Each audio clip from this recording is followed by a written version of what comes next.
हरे कृष्ण कृष्ण कृष्ण हरे हरे। गोपाल कृष्ण भगवान।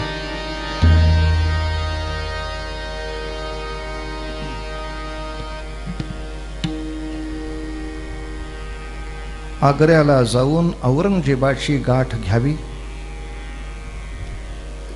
एवढ्या धोक्याच्या ठिकाणी राजे का चालले असावेत? मनामध्ये एक वेगळा संकल्प होता, भले तो सिद्धीला नाही गेला, पण एक मनात संकल्प असा होता की काबूल ते ब्रह्मदेश एवढं मोठं मुघलांचं साम्राज्य एक छत्री सगळ्या हिंदुस्थानाला नाही तर आशिया खंडाला त्राही भगवान करताय, त्या सगळ्याला बांधणारा सगळ्यात पक्का दोर कुठला? फक्त औरंगजेब। कल्पना अशी होती की जर औरंगजेबाला मारता आला तर हे सगळं साम्राज्य सांभाळण्याची ताकद असलेला सांप्रत तरी कोणीच नाही। साम्राज्य विस्कळीत होईल आणि मग त्या त्या प्रांतांना आपली स्वायत्तता, आपलं स्वातंत्र्य, आपलं स्वराज्य, आपला स्वाभिमान पुन्हा टिकवण्यासाठी संघर्ष करायला एक संधी सापडेल। मनात असं होतं, समजा चुकून माकून एकांतामध्ये औरंगजेबाची गाठ पडलीच तर मग प्रतापगडची प्रॅक्टिस झालीच आहे। तो आग्र्याला जर प्रतापगडच करून टाकला, अफजल खान जसा संपला तसा खाजगी भेटीमध्ये समजा औरंगजेब संपला, अर्थात अफजल खानाच्या वेळेला आपण शिल्लक राहणं शक्य होतं, आग्र्याला ते अशक्य आहे। भले मी जरी गेलो तरी औरंगजेब जाण्यामुळे मुघल साम्राज्याचे खिळखिळ होईल, त्याचा लाभ लक्षावधी लोक घेऊ शकतील। पण आत्ता राजांनी आग्र्याला जाण्यामध्ये दुहेरी भीती होती, कारण त्यांना संभाजी राजांना सुद्धा घेऊन या अशी आज्ञा होती। आतापर्यंत शिवाजी राजांच्या जीवाचं काही बरं वाईट झालं तर शंभूराजे आहेत हाताशी, हा आधार होता। आता गेले ते दोनही राजे गेले आहेत, आता जिजा मातोश्रींना आधार काय? तेव्हा जिजा मातोश्रींनी सुद्धा आशीर्वाद देताना हाच आधार द्यावा की राजे घाबरू नका, आपला स्वाभिमान तिथे प्रगट करायला विसरू नका। जर काही बरं वाईट झालंच तर असे शिवाजी निर्माण करू शकणारी जिजामाता जोपर्यंत जिवंत आहे तोपर्यंत हिंदू साम्राज्याला काय भीती आहे? एक शिवाजी राजे बाजूला झाले, दुसरे राजे उभे करीन, काय आईचा आत्मविश्वास आहे। पुन्हा शिवाजी राजांच्या सारखं नेतृत्व उभं करून दाखवीन, काळजी करू नको। औरंगजेबाला सांग, जोपर्यंत आमच्या मासाहेब तिथे आहेत तोपर्यंत हिंदवी स्वराज्याला तो काही करू शकत नाही। आणि अशा रीतीनं दर मजल करत राजे चाललेत महाराज। आता खरं शिवाजी राजांच्यासाठी पोवाडा नावाचा प्रकार जास्त गायला जातो, पण पोवाडा म्हणणं आवश्यकच आहे, पण नाट्यपद पण पाहिजे आहे। आता आली का पंचायत. आता या दोघाचा मेळ कसा घालावा. तर आता ते चालत आग्र्यापर्यंत जात आहेत तोपर्यंत नाट्यपद म्हणून घेऊ. जेव्हा पळापळीची वेळ येईल तेव्हा पोवाड्याचा आधार घेऊ. कारण काय दुसरा पर्याय नाही, तुम्हाला नाही, मला नाही आत्ता. तर ज्या ज्या प्रांतातून शिवाजी राजांनी, शंभूराजांनी आपल्या परिवारासह जावं, तिथे तिथे त्यांचं काय स्वागत. हो हो हो हो. पण राजांच्या अंगावर श्रीमंतीचं प्रदर्शन नाही. एखादी मोत्याची माळ असली तर, बाकी देवीच्या भक्तीची कवड्याची माळ मात्र स्वच्छ दिसेल अशी, शिवगंध, फार काही अलंकाराने नटलेलं, 10 बोटा 10 अंगठ्या, एखादा अलंकार पुरे, आणि कपाळी मस्त शिवगंध रेखलेले राजे. कशाला शिवगंध लावताय. त्यांना आवडतं का आपण गंध लावलेलं. आज 90% हिंदू स्वतःच्याच मनाने ठरवतात की मुसलमान ख्रिश्चनांना आवडत नाही म्हणून आपण गंध लावायचं नाही. मानसिक गुलामगिरी. त्यांना आवडतं का नाही कशाला. माझ्या संतांनी मला सांगितलंय कसं राहायचं. गोपी चंदन ओटी तुळशीच्या माळा हार मिरवती काढ. ही 2 माझ्या भक्तीची चिन्ह आहेत, ती मी गौरवाने मिरवणार. शिवाजी राजांचे आदर्श असे जबरदस्त आहेत. अरे हो हो हो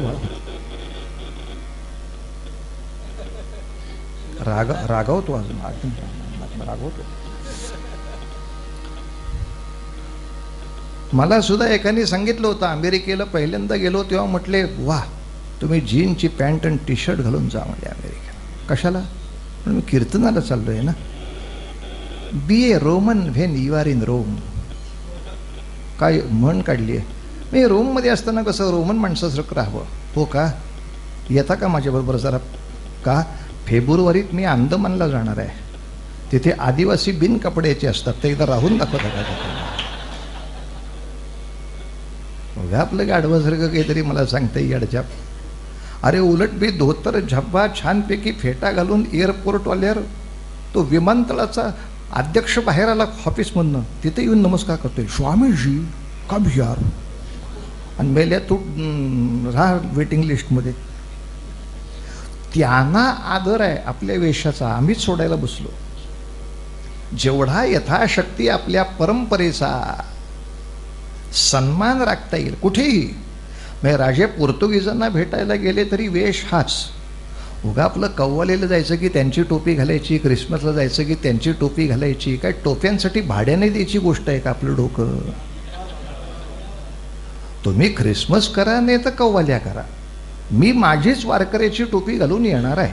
पाहिजे तर बसू दे, नाही तर नका येऊ.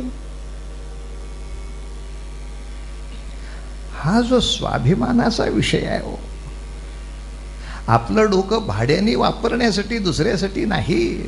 आणि त्यामुळे राजांच्या अंगावर फार दागिने नसले तरी काही फरक पडत नाही. डोळ्यामध्ये जे तेज आहे त्या तेजाला काय म्हणायचं. नयने लाजवीत निरेगम परे गरे निरेसा.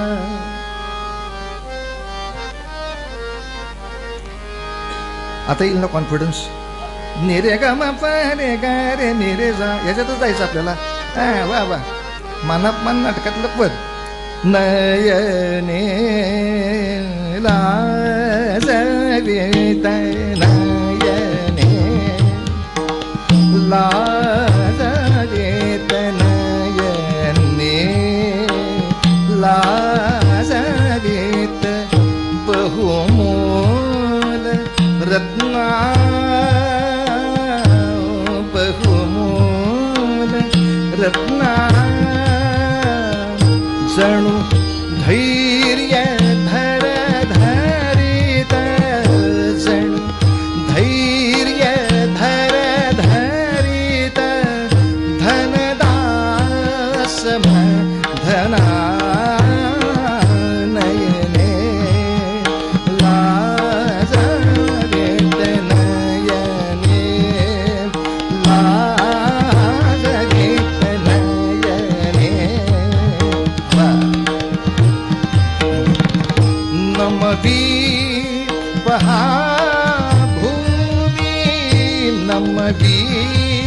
पहा भूमी हा चालताना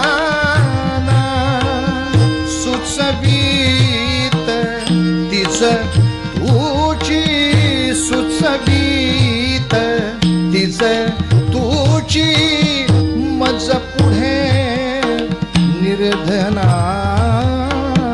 नयने लाजवीत नयने नयने लाजवीत नयने नयने लाजवीत नयने लाजवीत नयने लाजवीत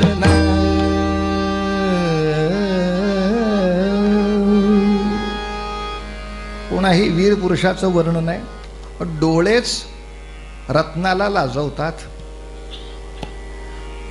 आणि नमवी पहा भूमी हा चालताना, तो चालत असताना भूमीच खाली नमतीये की काय.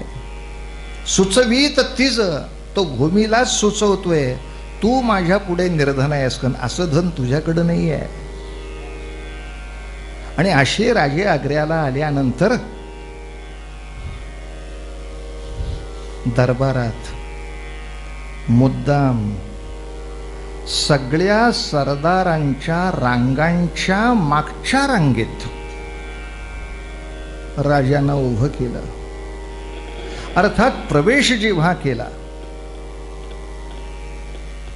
तेव्हा राजांनी पद्धतीप्रमाणे, औरंगजेबाचा वाढदिवस आहे, गिफ्ट दिलं पाहिजे काहीतरी म्हणून काही मोहरा, त्या पैशाने भरलेलं ताट समोर ठेवलं. दरबारी रिवाज कुर्निसातही केला. शंभूराजे चमकून बघायला लागले, आवा इथं कशाला कुर्निसात करायचा, म्हणजे तो त्याला नाहीच करायचा आहे. मग त्याच्या खाली जे सिंहासन आहे ते धर्मराजाचं आहे. त्या धर्मराजाला कुर्निसात करायचा आणि शब्द द्यायचा, थोडा वेळ जरा यश द्या, ह्याला काढून तुम्हालाच परत बसवणार आहे. तो शब्द देण्यापुरताच कुर्निसात आहे.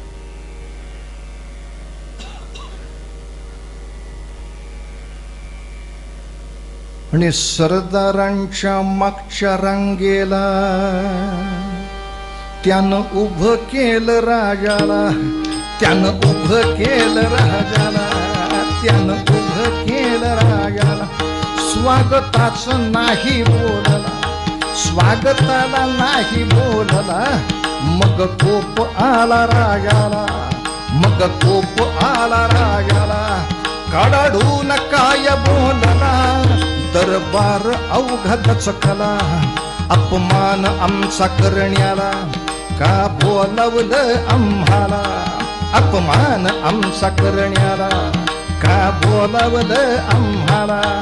असं धान धान बोलून पाठ फिरवून माग चालला जी, माग चालला जी, माग चालला. औरंगजेबाच्या तोंडावरती बोलले राजे, मैं यहाँ स्वतंत्र राजा की हैसियत से आया हूं, मैं आपका सरदार नहीं हूं, और स्वतंत्र राजा के साथ कैसे व्यवहार करते हैं ये आपके बादशाह को मालूम नहीं. ऐसे बदतमीज के दरबार में तमीज कौन सी, हम यहां नहीं रहेंगे. स्वाभिमान. जाऊ दे, आता त्यांचीच मेजॉरिटी आहे. कुठं बोलणार आपण आता इतकं कडक.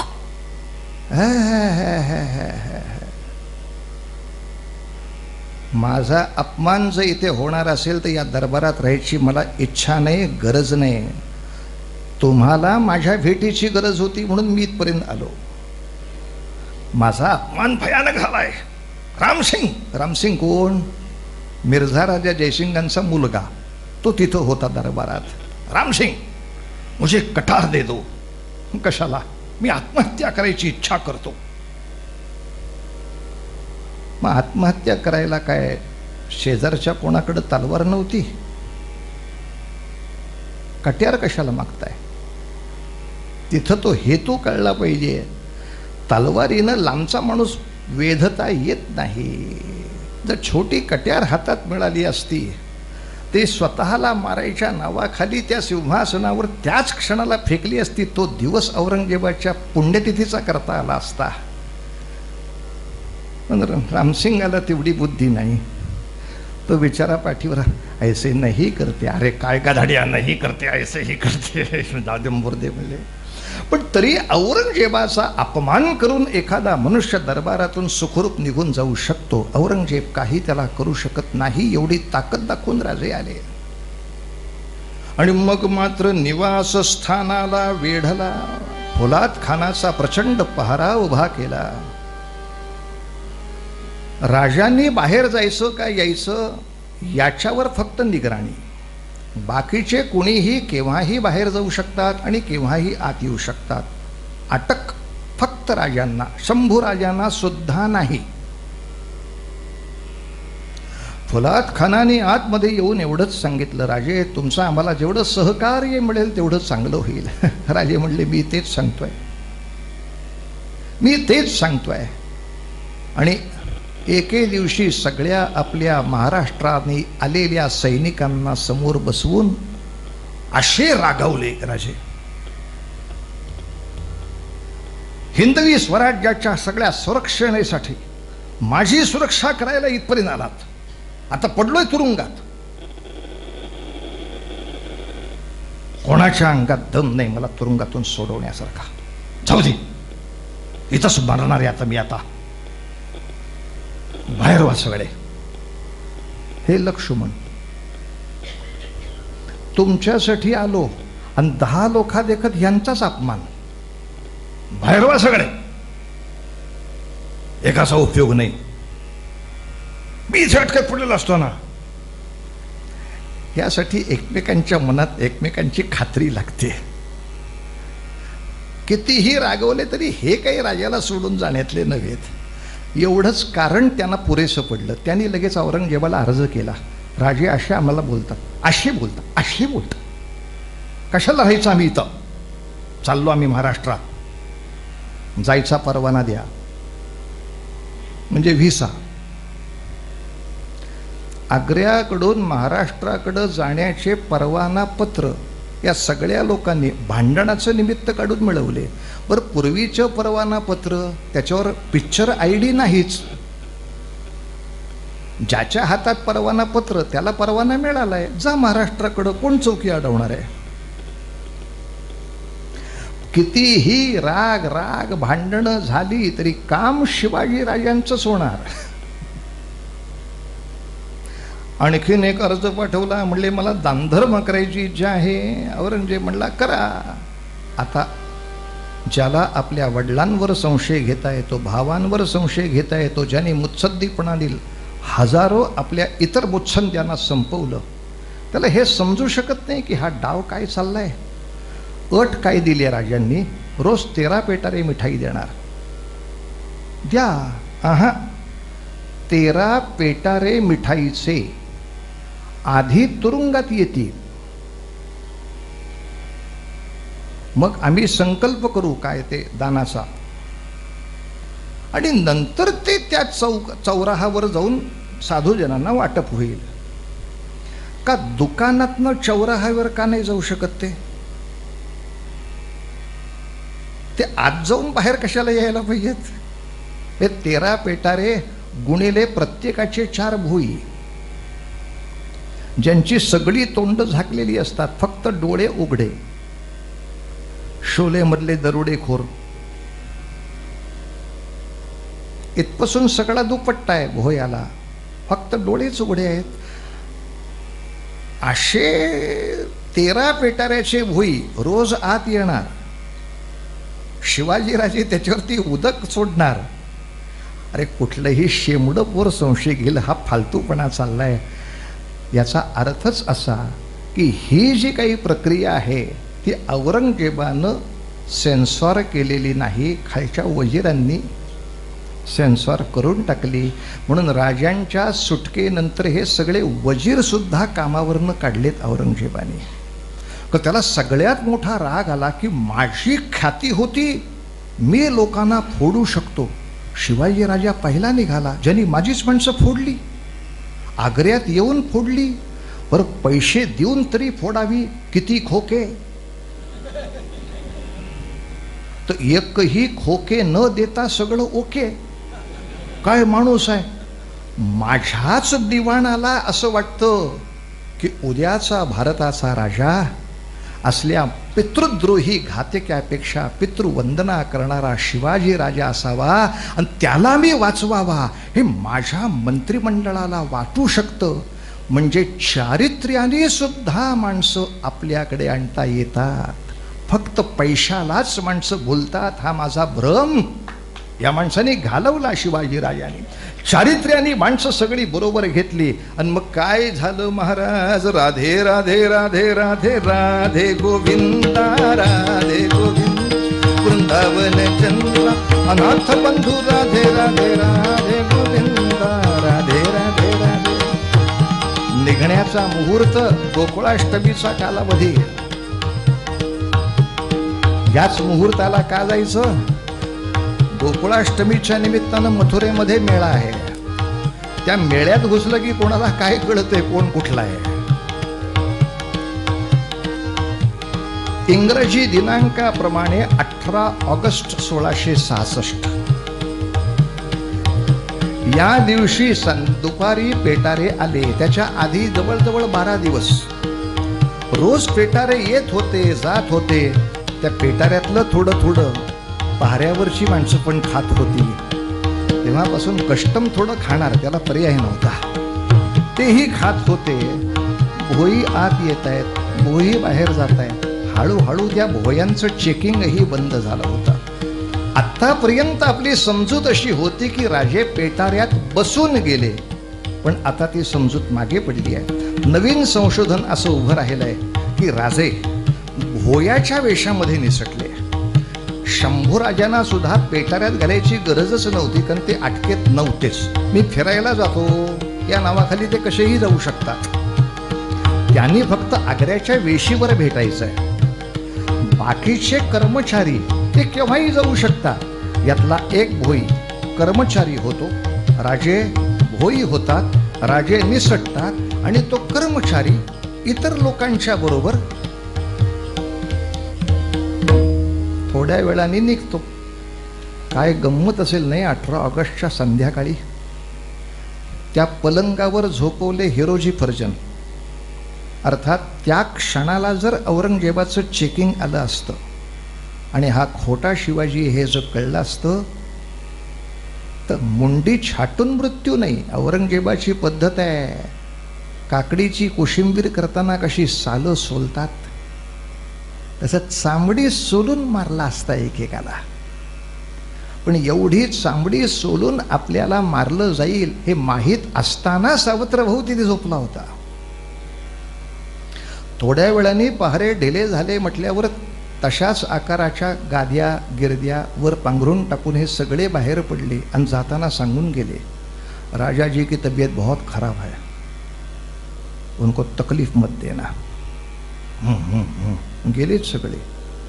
अख्खी रात्र 5000 सैनिक आणि 50 तोफा पहारा देत होत्या गाद्यांच्या. एक माणूस नाही आतमध्ये. राजे कपड्या लागत्या सगळं घेऊन गेलेले होते. नुसत्या रिकाम्या भिंती. त्याचा पहारा अख्खा रात्र 12 तासाची ड्युटी.